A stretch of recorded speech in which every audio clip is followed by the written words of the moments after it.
Bem-vindos de volta ao canal. Não, você não tá no canal errado. Eu sei que hoje não é dia, não costuma ser dia de vídeo aqui no canal, mas já tem muito tempo que eu tô querendo trazer um novo quadro, que é o Jornal Fonte Jurídica, e eu tava querendo trazer ele uma vez ao mês para contar ali os principais casos, o que tá acontecendo ali na mídia que influencia o direito penal e trazer uma certa explicação sobre cada coisa que vem acontecendo. Entretanto, diante dos fatos do que tem acontecido agora, né, eu acho que tem tanta coisa importante acontecendo, eu não quis esperar até o final do mês de setembro para trazer esse vídeo, e aí eu tive a ideia de tentar trazer esse vídeo semanal. Eu não sei se eu vou conseguir trazer toda semana, todo sábado, mas se eu não conseguir, eu vou tentar trazer de 15 em 15 dias, e a ideia é isso, comentar os principais casos que estão na mídia.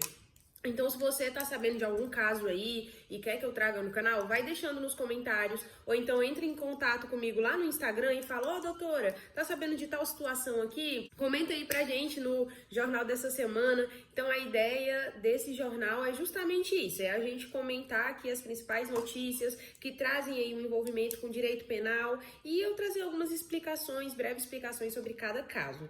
Hoje eu trouxe 4 situações que estão, assim, gente, bombadas na mídia.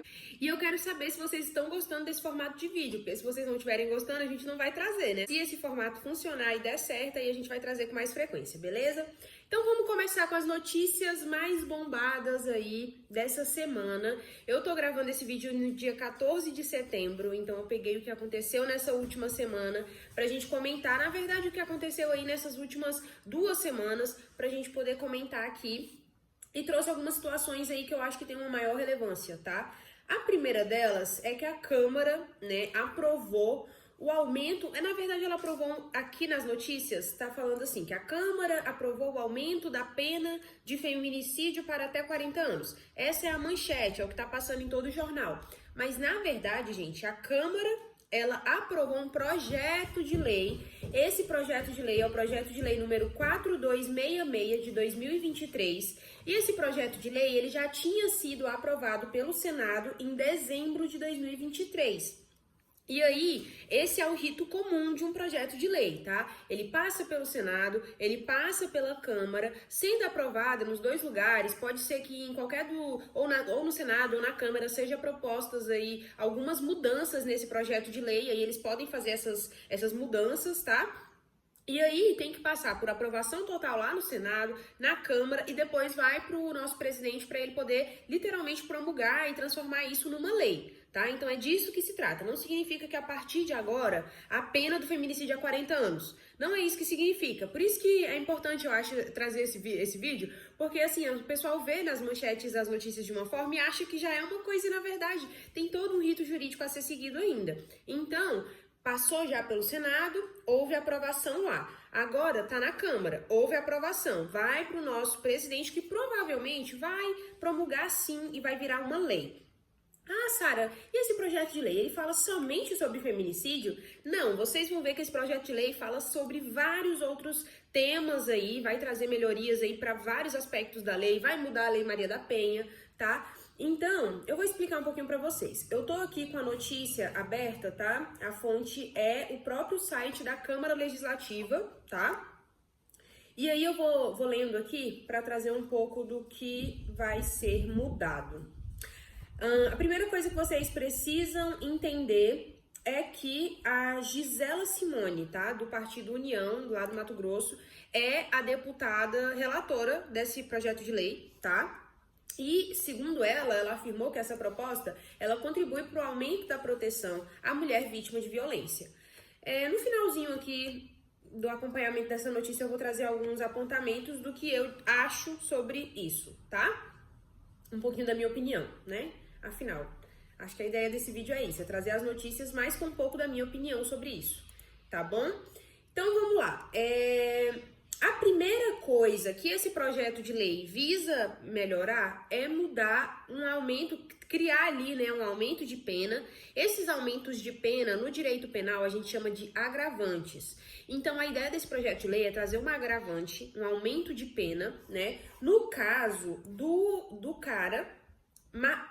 Lembrando, aqui a gente tá tratando do feminicídio, tudo que é relacionado à proteção da mulher, tá? Então aqui é no caso do cara, sim, do cara, cometer um assassinato com mãe ou uma mulher que seja responsável por pessoa com deficiência. Então, esse vai ser uma das possibilidades aí de agravar a pena desse sujeito. E também, quando esse crime que ele cometer envolver emprego de veneno, fogo, explosivo, asfixia, tortura ou outro meio cruel. E isso aqui já é um agravante comum no crime de homicídio, já existe essa agravante, tá? Então, acho muito legal a gente trazer para o feminicídio também. Aí fala da traição, emboscada, dissimulação ou recurso que dificulte ou torne impossível a defesa do ofendido, emprego de arma de fogo de uso restrito ou proibido. Isso aqui, gente, saber se a arma de fogo é de uso restrito ou não é muito importante para você que trabalha com a prática criminal, tá bom? Então, eu, por exemplo, já consegui quebrar uma questão no processo por causa de uma discussão sobre a arma ser de uso restrito ou não ser, tá? E aí meu cliente acabou pegando uma pena mais leve por a gente conseguir provar que a arma não era de uso restrito, tá bom? Pelo menos à época dos fatos. Enfim, mas o que acontece aqui, gente? A gente tá falando de situações de agravantes que já são aplicadas a outros crimes. Essas agravantes já estão em outros crimes aqui, não tem nenhuma novidade, tá bom? Só que agora essas agravantes estarão também dentro do feminicídio. Então, eu tô de acordo, tá? Não tenho nenhum problema com isso. Bom, como eu disse pra vocês, esse projeto de lei não é somente para trazer um agravante aí na pena do feminicídio. Um detalhe que eu acho importante trazer. Hoje a pena do feminicídio é de 12 a 30 anos, tá? E aí esse projeto de lei vai aumentar essa pena de reclusão. Pra quem acompanha os vídeos aqui no canal já sabe a diferença de reclusão e de detenção, né? Mas a reclusão é uma pena mais gravosa, né? E essa pena, ela que era antes de 12 a 30 anos, ela passa a ser de 20 a 40 anos, tá? Passará a ser depois que for promulgado, que no momento ainda não mudou nada, tá? Ainda tá tudo no trâmite, no processo, na burocracia.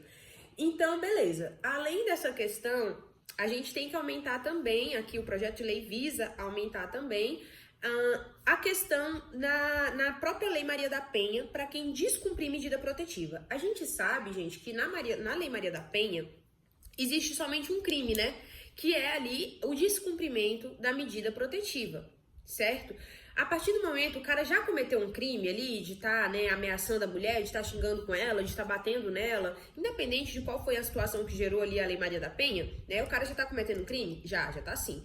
Mas aí a mulher vai até a delegacia e ela fala isso pro delegado, ela noticia pro delegado. A partir desse momento, ele vai perguntar ali pra ela, você acha que é necessário a gente ter medidas protetivas? E se ela falar que sim, aí sim começa a questão do cumprimento da medida protetiva. O juiz estipulou que o cara não pode chegar a 200 metros perto da mulher, o cara não pode chegar a 200 metros perto da mulher. E se ele chegar e a polícia pegar ele a 200 metros perto ali da mulher, o que ele não podia estar fazendo, ele está descumprindo uma medida protetiva. E aí, nesse caso, ele está cometendo um crime independente, entendeu? É um novo crime que ele comete. E antes, a gente tinha uma pena de detenção. Lembra que eu falei aqui já a diferença da reclusão para detenção? A reclusão é mais gravosa? Então, a detenção é mais leve. E antes, a pena para esse crime, ela era de detenção de 3 meses a 2 anos. E agora passa a ser uma pena de reclusão. Deixou de ser uma pena de detenção. O que é pena de detenção, Sara? São penas mais leves que geralmente são aplicadas ali a prisões preventivas, prisões temporárias. Geralmente é um cumprimento de pena mais leve. A reclusão não. A reclusão é o cumprimento da pena privativa de liberdade pós sentença condenatória, tá bom? Então essa pena de detenção, ela passa a ser uma pena... e aí, por que isso é importante? Porque na pena de detenção cabe algumas substituições, algumas coisas ali, alguns benefícios, né? Na de reclusão não cabe nada disso não, tá? Então passa a ser uma pena de detenção de 3 meses a 2 anos, a ser uma pena de reclusão de 2 a 5 anos e multa. Cometeu, já vai preso, entendeu? Então, tem essa questão aqui na Lei Maria da Penha, que esse projeto visa, né, aumentar a pena do condenado, que no cumprimento da pena, descumprir medida protetiva contra a vítima, tá?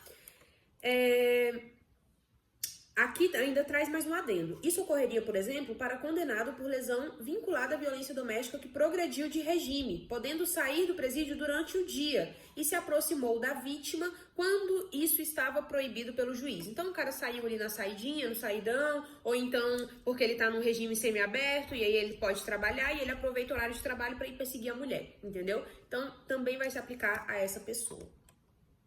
Mas calma que ainda não foi tudo, ainda tem mais coisa aqui. Tá vendo como tem muito mais coisa do que a manchete mostra? Então, outros direitos, tá?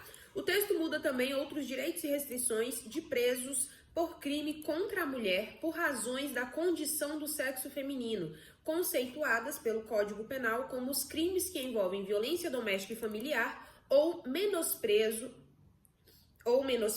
ou discriminação à condição da mulher. A gente já falou muito sobre isso, né, gente? Nos vídeos aí de violência doméstica, nos vídeos de feminicídio, já tratei muito essa questão do homem cometer o crime em razão da mulher ser de sexo feminino, né? Não basta ele cometer o crime contra uma mulher. Ah, eu tô aqui brigando na rua contra uma mulher e aí eu peguei e enfiei a facada nela. Não necessariamente isso vai ser um feminicídio. Feminicídio ocorre quando a gente mata uma pessoa, quando a gente usa uma pessoa como vítima por ela ser do sexo feminino, entendeu? Esse é o motivo. E parece um motivo tão banal, né? Mas pra muita gente isso aqui é um motivo que leva a pessoa a matar outra, né? Então, beleza. Então, assim, quando um presidiário ou preso provisório, por crime de violência doméstica ou familiar, ameaçar ou praticar novas violências contra a vítima ou seus familiares durante o cumprimento da pena, ele será transferido para um presídio distante do local da residência da vítima, para evitar contato, né? Então, no caso da progressão de regime, em vez de ter de cumprir 50% da pena no regime fechado para poder mudar para o semiaberto, esse projeto de lei vai aumentar o período para 55% do tempo se a condenação for de feminicídio. Então, a pessoa já tem que cumprir ali 50% da pena para poder progredir de regime. No caso do feminicídio, terá que cumprir 55% da pena, tá bom? Aqui tem uma questão muito importante, que eu achei aqui muito importante. Aqui fala assim, ó, isso valerá se o réu for primário e não poderá haver liberdade condicional. Então, mesmo se a pessoa for primária, ela tá respondendo por um crime como hediondo, tá? É absurdo aqui, tá? Mas, assim, eu acho válido, né? A gente já vê essa tendência da lei de querer proteger as mulheres. E isso, gente, não vem porque, porque é mulher, porque precisa ser protegida, porque não sei o que. Não é frescura nossa. Existe um histórico muito grande onde as mulheres são injustiçadas, as mulheres são inferiorizadas e as mulheres são vítimas de crimes graves cometidos por homens em razão de serem mulheres. Entende? Então, assim, é por isso que o direito e a justiça, quando a gente fala do direito, quando a gente fala de um poder legislativo que cria leis, gente, a gente tá falando de olhar para as minorias e proteger essas minorias. Então é por isso que a gente tem o Estatuto do Idoso, o Estatuto da Criança e do Adolescente, a Lei Maria da Penha, porque a gente tá olhando para minorias, para pessoas que normalmente são vítimas de crimes e estamos trazendo alternativas para proteger essas pessoas, tá bom?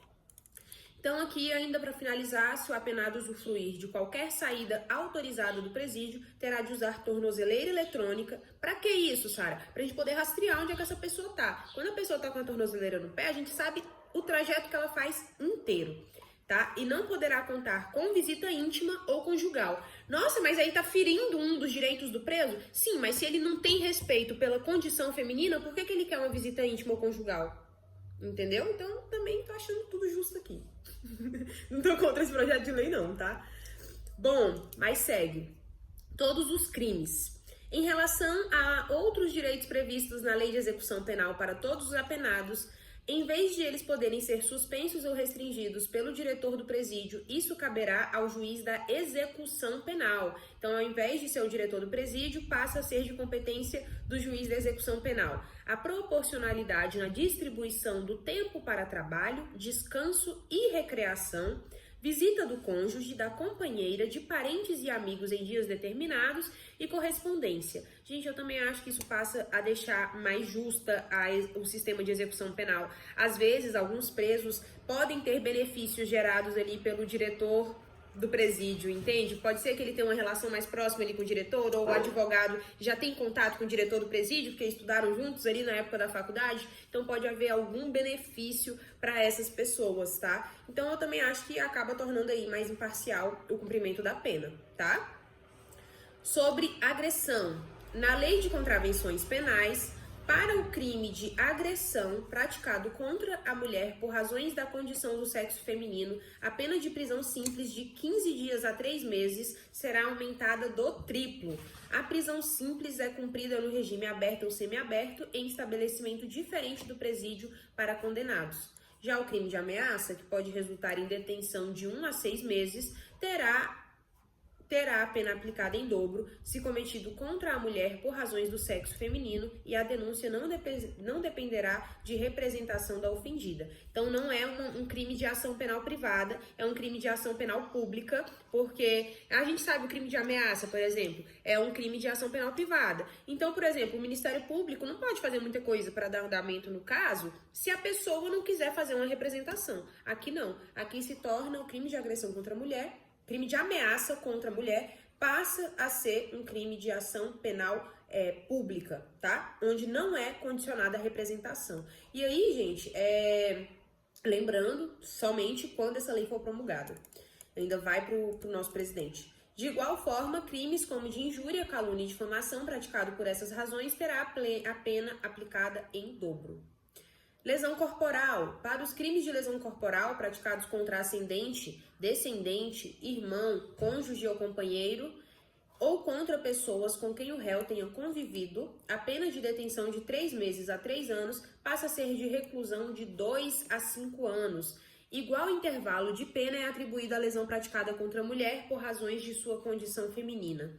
Atualmente, o condenado pega de 1 a 4 anos de reclusão. Então, também no caso de lesão corporal, em um contexto de violência doméstica, né, ali com a pessoa que, ou seja, ascendente, descendente, não precisa ser somente cônjuge, companheira, né, pode ser a irmã, pode ser a mãe, pode ser a filha, né. Então, efeitos da condenação. A perda do poder familiar, segundo o texto aprovado, passará a atingir o condenado por crimes praticados em razão da condição do sexo feminino, independente de a mulher partilhar do mesmo poder familiar. Um exemplo disso seria o feminicídio de uma mãe que, antes de seu assassinato, tenha perdido juridicamente o poder familiar sobre os filhos.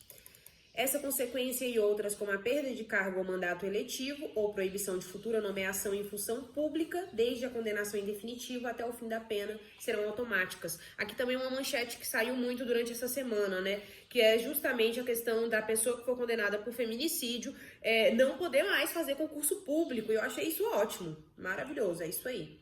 O que eu acho sobre essa questão da Câmara?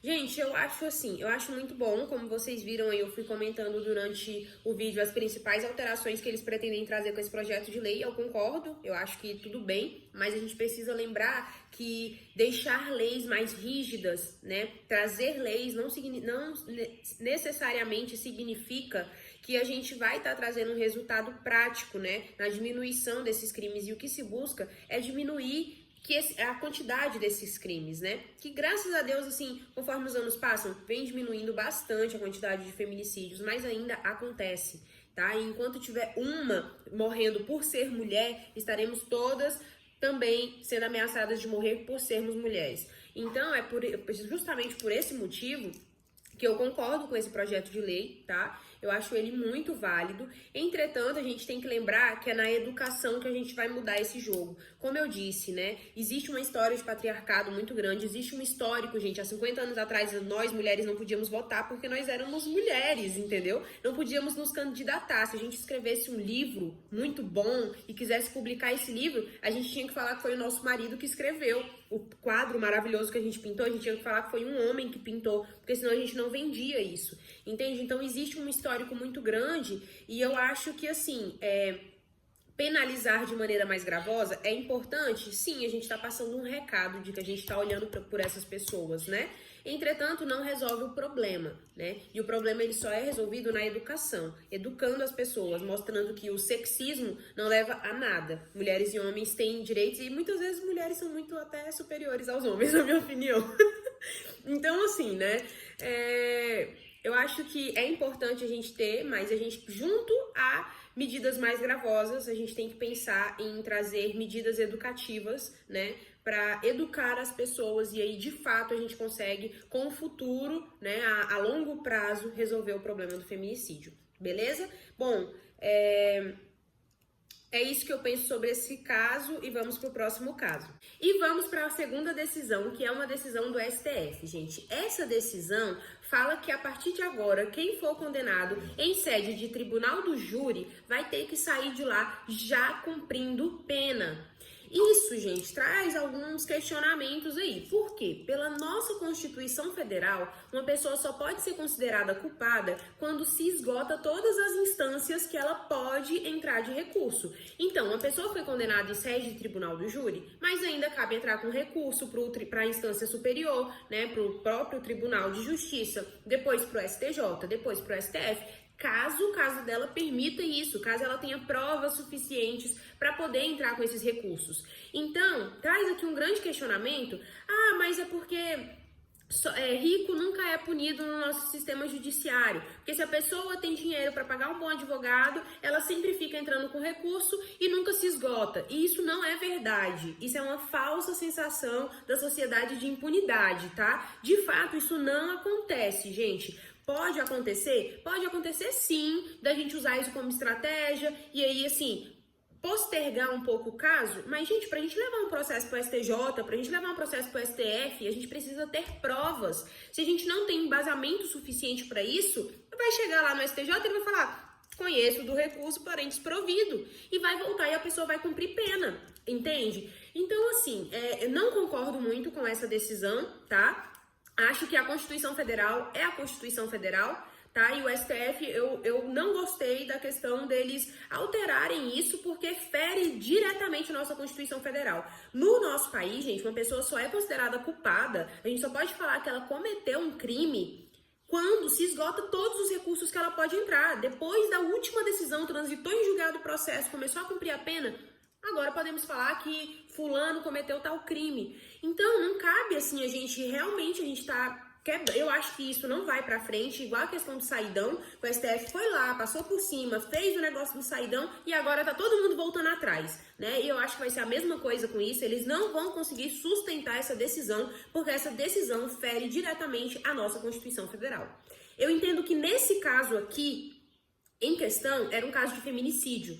Então, por isso a gente não quis, né? E existe aquela sensação popular de, ai meu Deus, condenamos fulano de tal no júri, ele vai pegar 20 anos de prisão, mas o cara saiu pela porta da frente.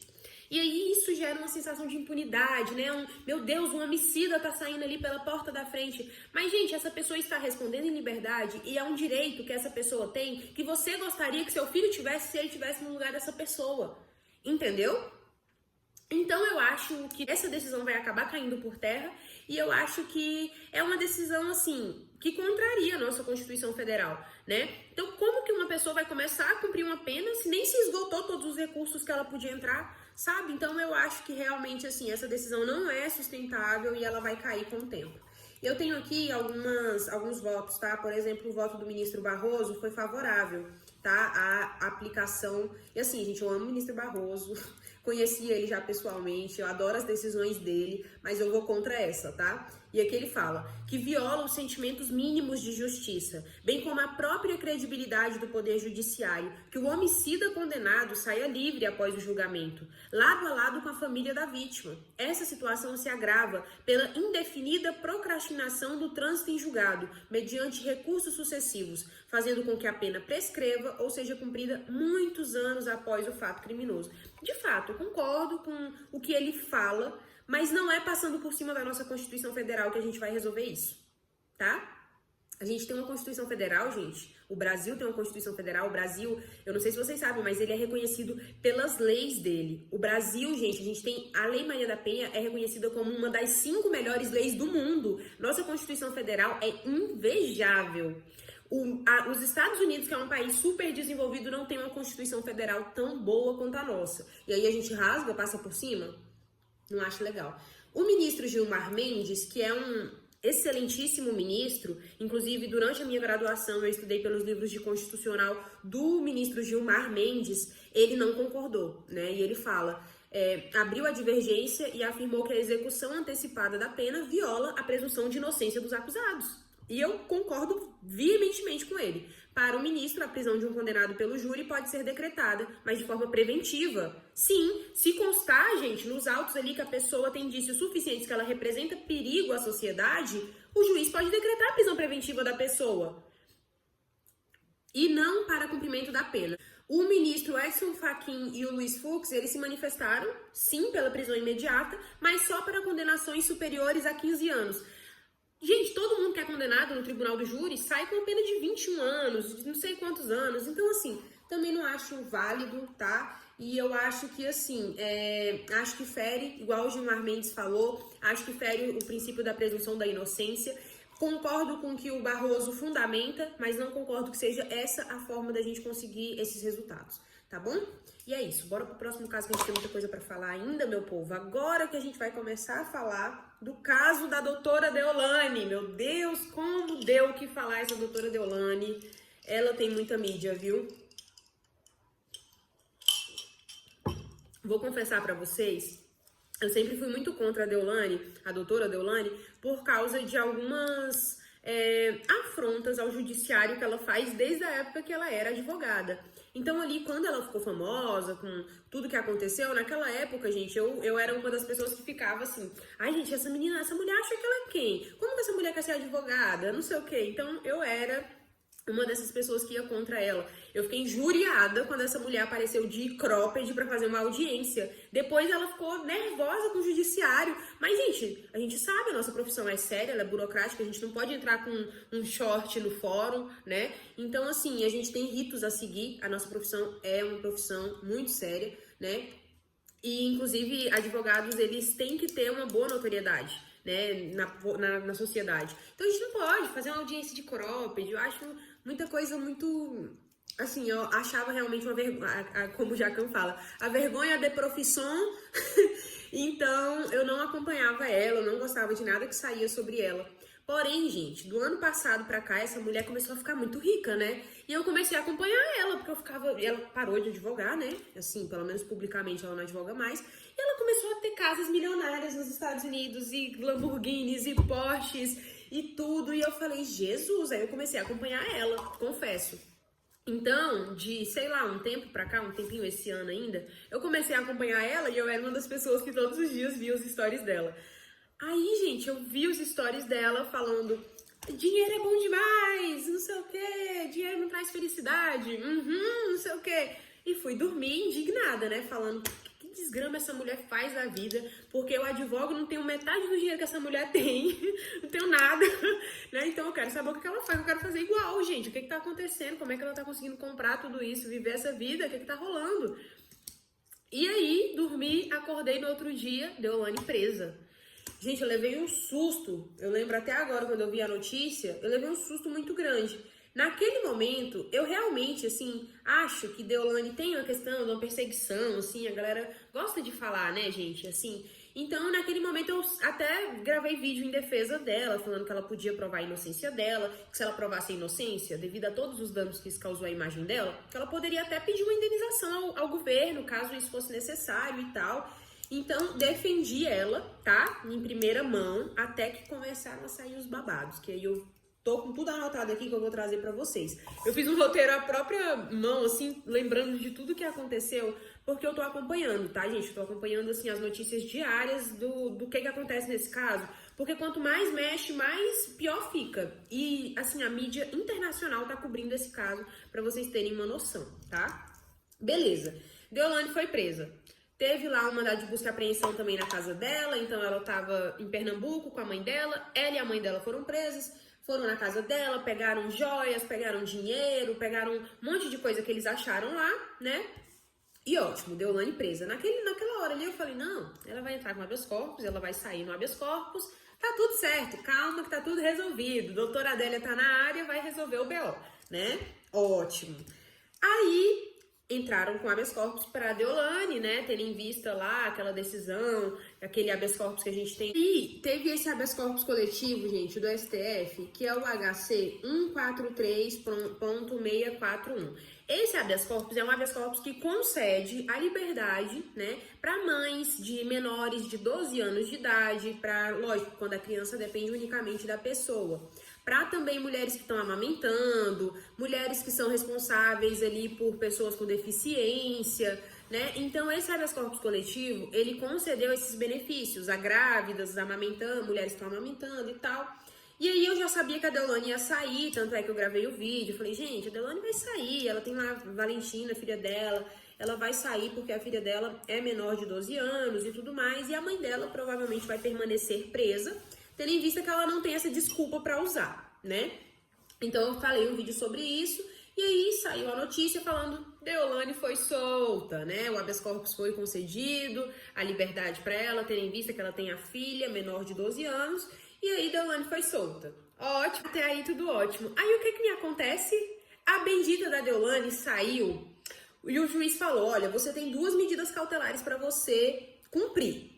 Gente, quando a pessoa é solta, ela tá presa preventivamente, e aí tem uma questão também, né, que é importante falar. Deolane foi presa, gente, preventivamente, ela tinha um mandado de prisão expedido. Então, quando ela chegou na audiência de custódia, aquela audiência de custódia era só procedimental. Aquela audiência de custódia não ia soltar Deolane. Aquela audiência de custódia era só para ver se os policiais seguiram o rito normal da prisão. Como foi confirmado que eles seguiram o rito e que não tinha como relaxar essa prisão, aí ela continuou presa, tá? Então já era um fato, ela ia permanecer presa.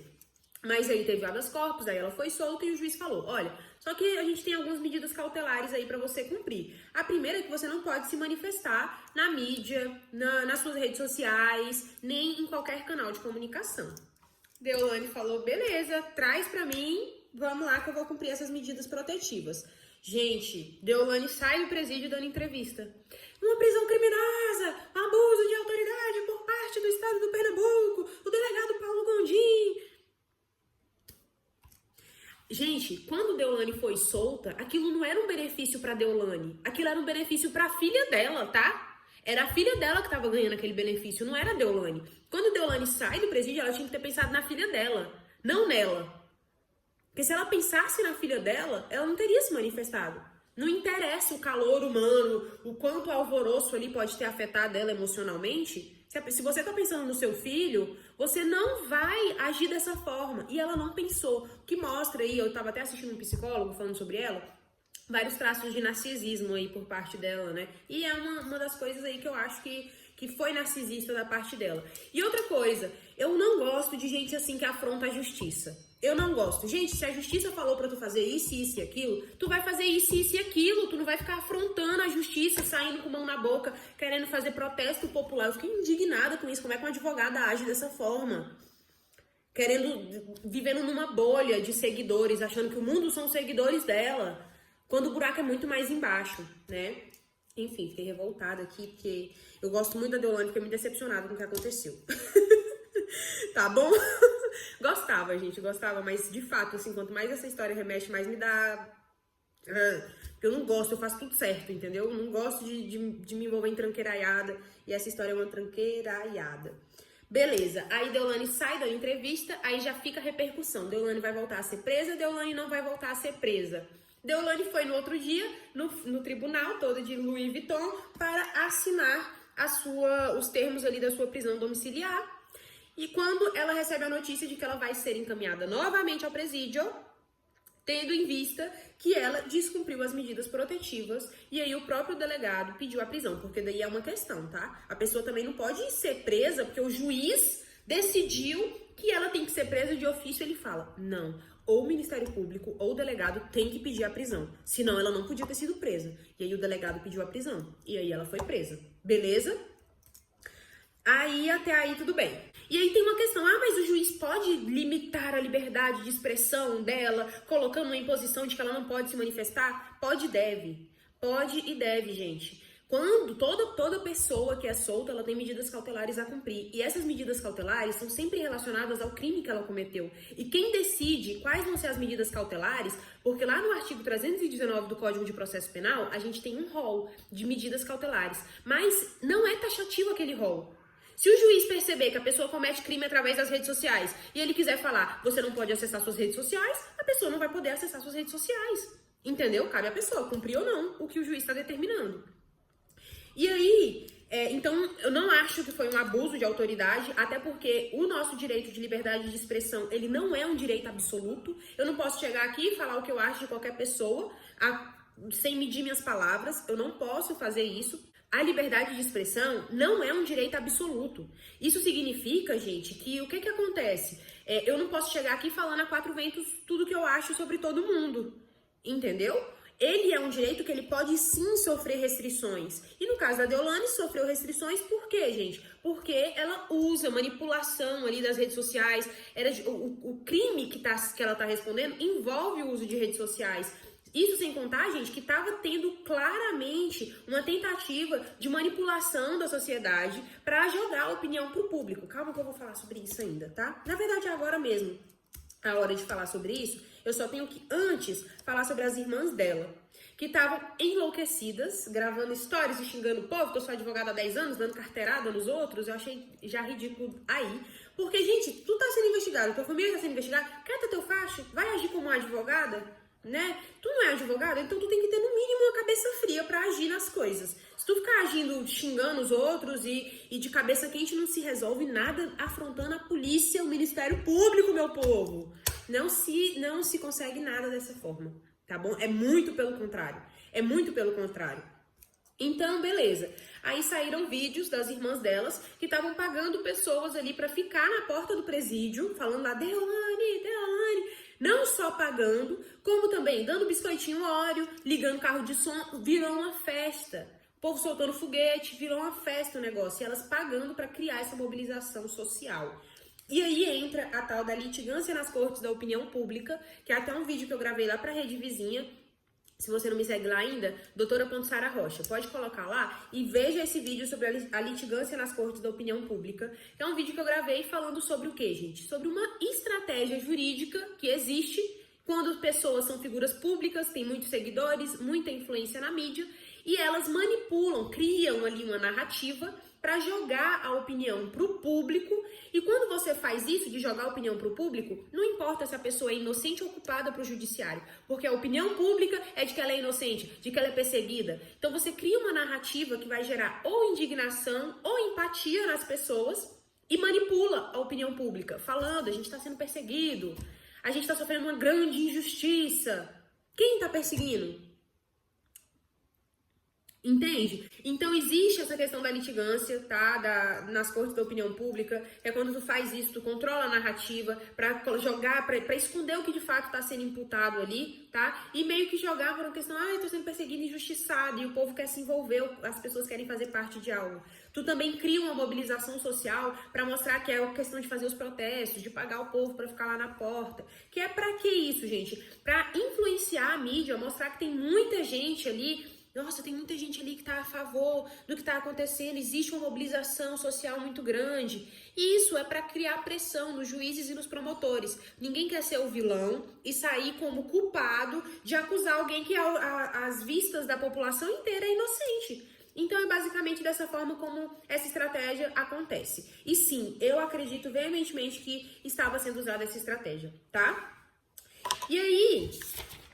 lembrando, mãe da Deolane presa, né? Aí saiu novos habeas corpus, né? Porque aí, a partir do momento que Deolane volta pra prisão, aí entraram com habeas corpus de Solange, a mãe dela, alegando que ela é cardiopata. Acho que é Herman Benjamin o nome do desembargador que julgou o habeas corpus da Solange, certo? Aí ele fala, sim, ela é cardiopata, ela tem sim as complicações, mas não é nada grave, ela não tá sofrendo nenhum risco de vida e ela não toma nenhum medicamento que ela não possa continuar tomando dentro da prisão.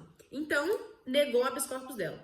Aí entra Deolane novamente achando que tudo isso é uma brincadeira, atravessa um habeas corpus para onde? Pro STJ, que ela tá achando que ela agora é a ministra da Justiça. Jogou o processo pro habeas corpus, entrou com um habeas corpus, quer dizer, lá no STJ, né?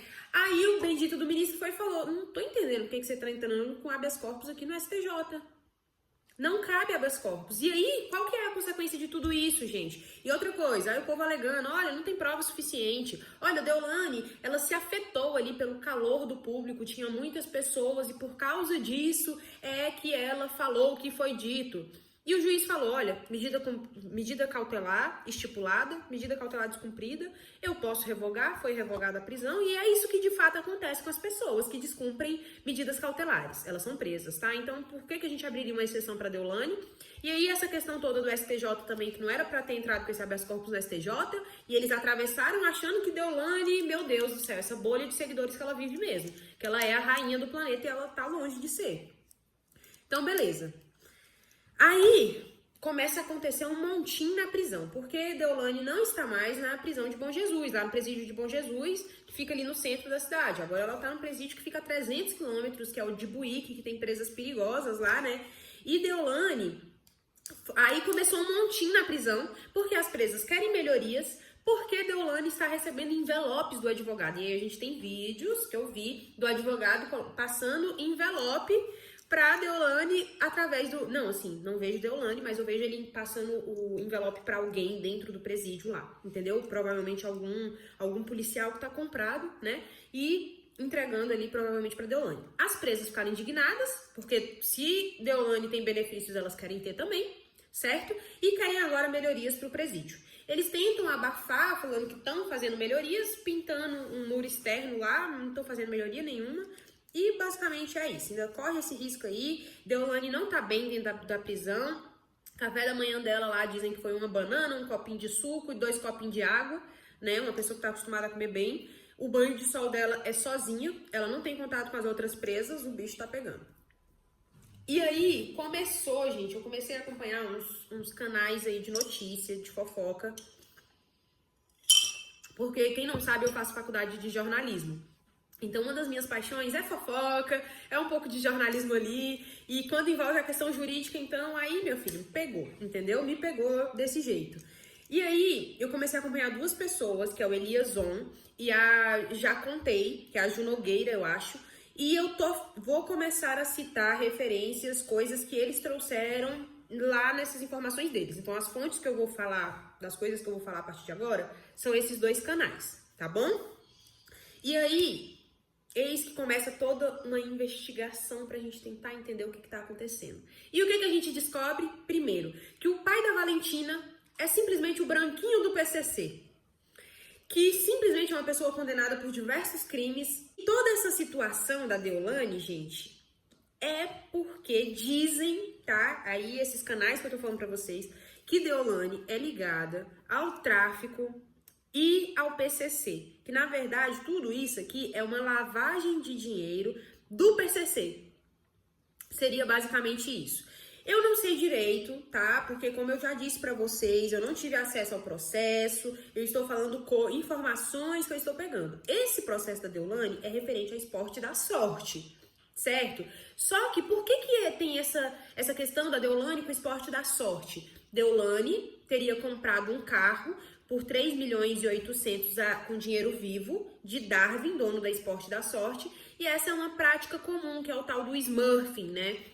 Que é uma prática comum de fracionamento do dinheiro. Você pega esse dinheiro grande que você tem, esse dinheiro é de origem ilícita, entendeu? Tu pega esse grande dinheiro que tu tem e tu começa a movimentar ele rápido, comprando coisas. Eu vou lá e compro uma Lamborghini de 3 milhões e 800 mil com dinheiro ilícito ali. E aí eu pego esse carro, fico uma semana com esse carro e já vendo. Aí quando eu vendo esse carro, o dinheiro que eu recebo é um dinheiro lícito. Então tu entende como é que a lavagem de dinheiro funciona? Tu compra um bem com dinheiro ilícito, aí tu vende, aí que pode até vender perdendo dinheiro. Tu comprou por 3 milhões e 800, tu vende por 2 milhões. Mas tu tá lavando dinheiro. Entendeu? E aí vai se fracionando, comprando casas, comprando obras de arte, comprando joia, comprando roupa de marca, de grife, entende? E aí tem essa movimentação rápida, esse fracionamento é feito de forma rápida, né? A pessoa compra o carro e já vende, entende? Compra a casa, já vende. Então é uma estratégia cabulosa aí nessa história toda. E aí, nem lembro como é que eu fui parar nessa história que eu tô contando agora. Técnica smurfing de lavagem de dinheiro. É assim que funciona. Assim, que eu tava falando da questão do esporte da sorte, certo? Deolane comprou esse carro do Darwin. E aí, o grande questionamento desse processo é entender, beleza, Deolane, mas de onde veio o dinheiro que tu usou pra tu comprar esse carro? De onde vem esse dinheiro que tu tá mandando pro teu filho? De onde que vem essa transação aqui, dona Solange, que tu fez pro Kaique tal dia? E vai virando um bololô. Porque tem transferência do Kaique, que é filho da doutora Deolane, que tem 18 anos de idade, pro branquinho do PCC. Então, olha só que ligação grande. E aí, 2 possibilidades de lavagem de dinheiro. Ou esse dinheiro da Deolane E isso agora eu tô tirando da minha cabeça, com base nessas informações que eu sei, que eu não sei se estão dentro do processo ou não, tá? Com base em jornalistas, repórteres. Então vamos lá, duas opções aqui. Ou Deolane tá lavando esse dinheiro por causa que ela recebia esse dinheiro desses joguinhos, que o pessoal colocava o dinheiro, ou ela tava recebendo esse dinheiro e tá lavando esse dinheiro, junto com o esporte da sorte, ou ela tá lavando dinheiro do crime organizado.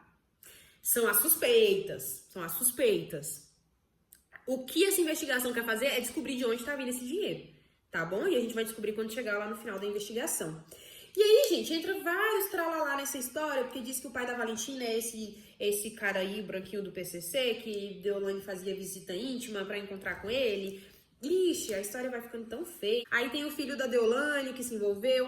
Aí eu queria muito entender por que o filho dela, o adotado, o Guilherme, por que ninguém tá falando dele, hein? Eu tô querendo entender um pouco se ele não tem nenhum relacionamento com nada disso, mas sei que ele também tá lá, de carrão, né? Casona, mansão. Então, o que tá rolando em relação a ele? Ainda não ouvimos falar nada, né? E aí, gente, é basicamente isso. O que acontece? As investigações são basicamente sobre isso. E aí tem tanta coisa envolvida nisso que a mãe da Deolane, lá em 2009, parece que o Léo Dias vazou essa informação de que a Deolane, a mãe da Deolane, Dona Solange, lá em 2009, respondeu um processo, onde inclusive ela saiu desse processo condenada, tendo que pagar ali umas prestações, eu acho, de serviço à comunidade, acho que foi isso, tá? Ela teve, no caso, uma pena, foi substituída por penas restritivas de direitos, certo? E essa pena seria por ela ser envolvida com jogos ilegais lá em 2009, que aí não é nada relacionado com esses jogos de aposta, é algo relacionado mesmo a caça-níqueis e tudo mais. Então já mostra o envolvimento com isso. Ainda há indícios de que a Dona Solange era envolvida com algumas questões aí de estelionato lá no Ceará, né? E, gente, aí traz um grande apontamento de que a mãe da Deolane estaria envolvida com o tráfico de drogas, mais precisamente com exportação de cocaína, e era dali que vinha o dinheiro dela. Se isso é verdade, se isso não é verdade, se isso tá no processo, se isso não tá, eu não sei. Eu tô passando pra vocês a informação que eu peguei desses canais que eu falei aqui, tá bom? E aí, gente, é isso. Tem ainda uma outra história, né, que o pessoal lá, aquele cara, eu nunca me lembro o nome dele, mas aquele cara que fala que é do PCC, que não sei como é que tá vivo ainda, que fica gravando os vídeos lá, falando que ele é do PCC e fica caguetando geral. Então, esse cara, o que acontece? Ele falou que pra ele é óbvio e que todo mundo já sabe que a Deolane é envolvida com tráfico de drogas e tudo mais, não com tráfico de drogas não, me desculpe, a Deolane é envolvida com o PCC e tudo mais, que inclusive aquele dia que a Deolane apareceu com um colar, ela tava indo lá no TCP, que também é uma facção, tá? Para passar um salve do PCC para o TCP. Esses salves são recados, né? Que você passa ali de uma facção para outra. Então, que por isso que Deolane estaria ali naquele dia. Bom, é coisa pra caramba pra gente digerir. Eu tô de olho em tudo que sai. E o que sair aí de atualizações sobre esse caso eu vou tentar trazer pra vocês. Mas por enquanto é isso, gente. É o que tá sendo aí. O que o povo tá falando é isso. Eu só trouxe aqui informações que o povo tá falando, tá? E assim, eu ainda não tive acesso a nenhuma informação de fato do processo, então não tem como eu fazer uma análise jurídica, o processo está em sigilo, né? Mas se porventura vier a ter acesso a essas informações, aí eu vou trazer e comentar para vocês, certo? Para finalizar, a gente tem uma última notícia, que no meio desse bafafá inteiro, doutora Adélia, a advogada da doutora Deolane, na verdade, agora diz até que a doutora Deolane tá com uma nova advogada, que é a doutora Jucirene, acho que é esse o nome dela, que ficou muito famosa, acho que ano passado, porque defendeu o fantasminha da fronteira. Fantasminha da fronteira. Um rapaz que assumiu ali a fronteira do Brasil com o Paraguai, alguns anos atrás, tá? E esse rapaz estaria também ligado ao PCC. Então, não sabemos se essa advogada tem alguma ligação com o PCC ou se somente ela é uma advogada muito boa, né? Porque, sim, gente, advogados vão, momentos ou outros, defender pessoas que são faccionadas. E isso não quer dizer que ela seja da facção. Mas não sabemos se ela é faccionada ou não, mas passou a defender aí a Deolane nesse processo também, tá? A Deolane, gente, tá com um grupo grande de advogados. Lógico, ela é uma pessoa milionária e ela com certeza tá tendo acesso aos melhores advogados. Menos eu, né? Podia tá me contratando. Não ia achar ruim, né? Mas ok, calma aí. Vamos finalizar falando sobre o indiciamento da doutora Adélia, que era uma das advogadas, ainda é, uma das advogadas da doutora Deolane. Doutora Adélia foi indiciada aqui na delegacia de Brasília, Lago Norte, tá? Porque, gente, supostamente a doutora Adélia teria se associado com os chineses para abrir uma empresa, Play alguma coisa, não lembro o nome agora. E essa empresa usaria CPF de pessoas mortas para passar o dinheiro que a galera... Sabe esse dinheiro que a galera fica depositando nos joguinhos de aposta, lá no Tigrinho, colocavam dinheiro, pá. Então, eles pegavam esses dinheiros e conseguiam mandar esse dinheiro lá para as Ilhas Virgens Inglesas, usando o CPF de pessoas mortas. Parece que a história é essa. E aí, isso significa que a doutora Adélia está sendo investigada, né? Ainda não saiu nada sobre isso, mas ela também tá enrolada aí com esse processo, com essa situação, tá? Eu acho, gente, que faz muito sentido, inclusive, a mãe da doutora Deolane não ter saído nesse processo, tendo em vista que ela não é primária, né? Ela não é primária, né? Ela tem maus antecedentes. Então, por isso, pode ser que ela tenha permanecido aí presa, tá? No HC. E, bom, basicamente é isso que eu tenho de notícias. Eu sei que esse vídeo ficou longo. Qualquer coisa comenta aí, que eu tô sempre lendo os comentários de vocês. Aí eu vou saber se vocês estão gostando, se vocês não estão gostando, se vocês querem que eu traga esse tema separado, né? Porque pra não ficar muito longo. Mas é isso, eu espero que vocês tenham gostado e entendido tudo que eu tinha pra falar. Eu vou tentar trazer semanalmente esse vídeo, trazendo as atualizações aí dos principais casos que envolvem justiça. Gente, eu espero que vocês tenham gostado, viu? Deixa nos comentários o que vocês acharam, não esquece de curtir e de se inscrever aqui no canal, porque isso me ajuda muito. E um beijo, até o próximo vídeo. Tchau, tchau.